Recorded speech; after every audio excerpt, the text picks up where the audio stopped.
بسم اللہ الرحمن الرحیم۔ وہ عورت جو اپنے گھر، اپنے ماں باپ، اپنی خوشیاں سب کچھ چھوڑ کر ایک مرد کے ساتھ زندگی گزارنے آتی ہے، کیا وہ صرف کام کرنے کے لیے آتی ہے یا اسے بھی محبت، عزت اور سکون کا حق حاصل ہے؟ آج ہم بات کرنے جا رہے ہیں شوہر کی ذمہ داریاں کیا ہیں، بیوی کے حقوق کیا ہے، اور اس مرد کے انجام کے بارے میں کہ جو اپنی بیوی پر ظلم کرتا ہے۔ بیوی کی قربانی کس کو کہتے ہیں؟ ایک بیوی اپنے باپ کا گھر چھوڑتی ہے جہاں وہ شہزادی ہوتی ہے اور ایک ایسے گھر میں آتی ہے جہاں سب کچھ نیا ہوتا ہے۔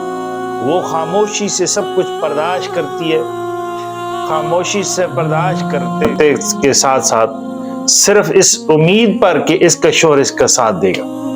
لیکن افسوس، کچھ مرد اس محبت کو کمزوری سمجھ لیتے ہیں۔ شوہر کی ذمہ داریوں میں یہ چیز شامل ہے۔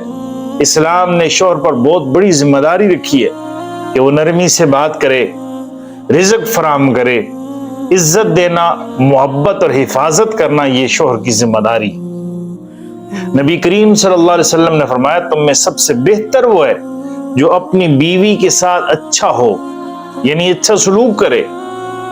اور بیوی کے حقوق میں یہ چیز بھی شامل ہے کہ اس کے ساتھ عزت سے پیش آنا چاہیے، اس پر ہاتھ نہ اٹھایا جائے، اس کی دل آزاری نہ کی جائے، اس کو محبت دی جائے۔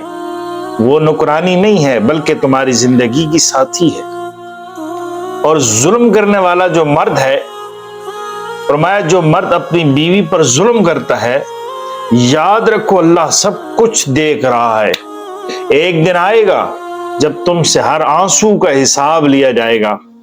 قیامت کے دن وہ عورت تمہارے خلاف کھڑی ہوگی اور اس وقت نہ طاقت کام آئے گی نہ غرور کام آئے گا۔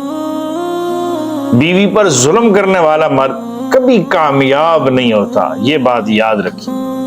اگر آپ چاہتے ہیں کہ آپ کی زندگی میں سکون ہو تو اپنی بیوی کے ساتھ محبت اور نرمی سے پیش آئیں، کیونکہ جو عورت کو رلاتا ہے وہ کبھی خوش نہیں ہوتا۔ بیوی کو اپنا دوست بنائیں، بیوی کو اپنا دشمن ہرگز نہ بنائیں۔